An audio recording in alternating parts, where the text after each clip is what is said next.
Hello guys, कैसे हैं आप लोग। आई होप आप लोग बहुत अच्छे हैं और सब कुछ अच्छा चल रहा है। देखिए, मैं आज आपके सामने जीके का एक और स्पेशल टॉपिक लेके आई हूँ।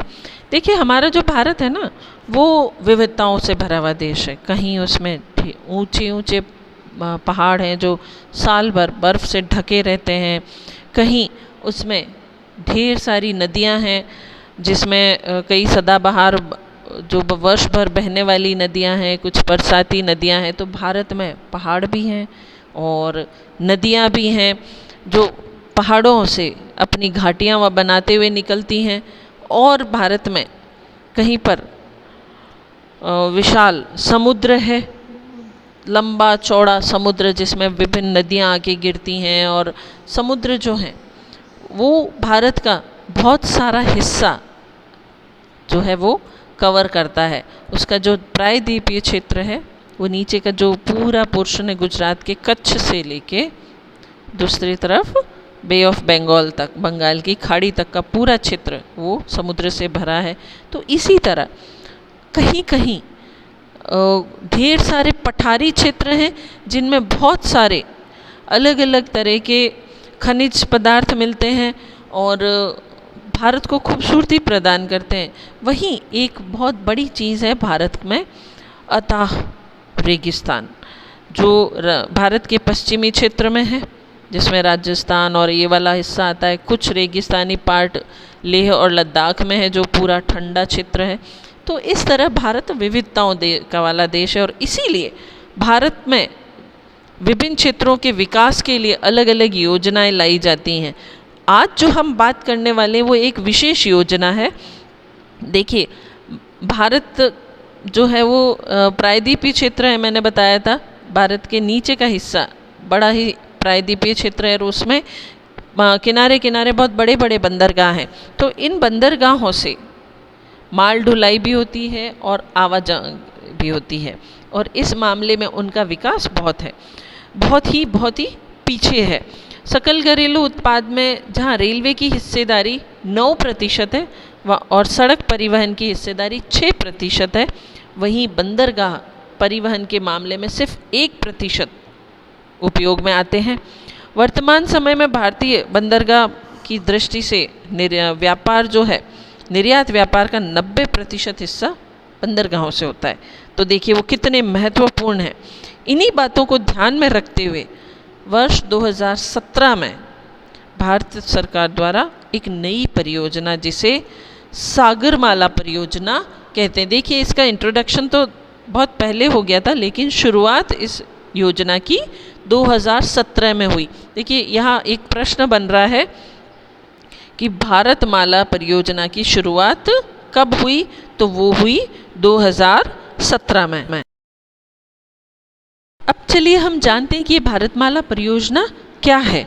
सागरमाला परियोजना, तो सागरमाला परियोजना केंद्र सरकार द्वारा प्रारंभ की गई योजना है जो बंदरगाहों के आधुनिकीकरण से संबंधित है। देखिए, तो फिर प्रश्न बन रहा है, बंदरगाहों के आधुनिकीकरण से संबंधित योजना कौन सी है? सागरमाला परियोजना। हालांकि इस परियोजना की परिकल्पना जो है सर्वप्रथम उस समय के प्रधानमंत्री अटल बिहारी वाजपेयी जी ने 15 अगस्त 2003 को प्रस्तुत की थी, लेकिन देखिए शुरुआत हुई 2017 में।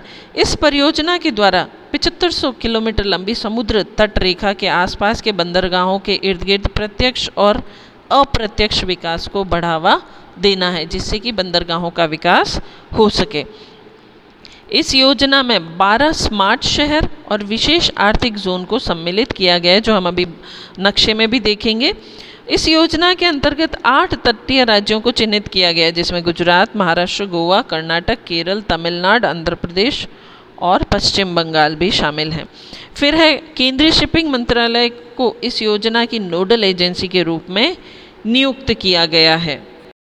आपको देखिए इस भारत के नक्शे में दिख रहे होंगे कि भारतमाला परियोजना के अंतर्गत कौन कौन से शहर और बंदरगाह आ रहे हैं। तो ये जो बाउंड्री लाइन है, ये पूरा आपको भारत में जो बंदरगाह परियोजना है उसको, सागरमाला परियोजना जो है वो उसको बताती है। ठीक है ना। अब इस परियोजना के उद्देश्य देखें तो बंदरगाहों के आसपास प्रत्यक्ष और अप्रत्यक्ष विकास को प्रोत्साहन देना है। तटीय परिक्षेत्र में बसे लोगों के सतत विकास को प्रोत्साहित करना। फिर देश के बड़े तटवर्ती क्षेत्रों को बेहतर सड़क मार्ग, वायु मार्ग और समुद्र मार्ग से जोड़ना भी इसका एक उद्देश्य है। बंदरगाहों से माल की आवाजाही के लिए किफ़ायती, त्वरित और कुशल बुनियादी सुविधाएं उपलब्ध कराना भी इसका उद्देश्य है। और साथ ही नए बंदरगाहों का विकास करना और पुराने बंदरगाहों का आधुनिकीकरण करना भी इस सागरमाला परियोजना का उद्देश्य है। अब परियोजना के मुख्य स्तंभ देखें तो 3 मुख्य स्तंभ है। भीतरी क्षेत्रों से बंदरगाहों तक और बंदरगाहों से भीतरी क्षेत्रों तक का माल निकासी व्यवस्था को सुगम कराना। बंदरगाह अवसंरचना में वृद्धि करना, जिनमें बंदरगाहों का आधुनिकीकरण तथा नए बंदरगाहों का निर्माण करना शामिल है।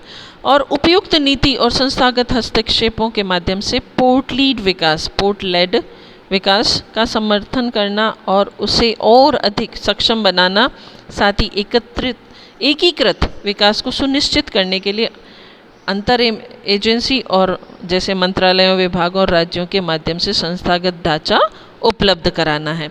अब इस परियोजना के 4 रणनीतिक पहलू हैं।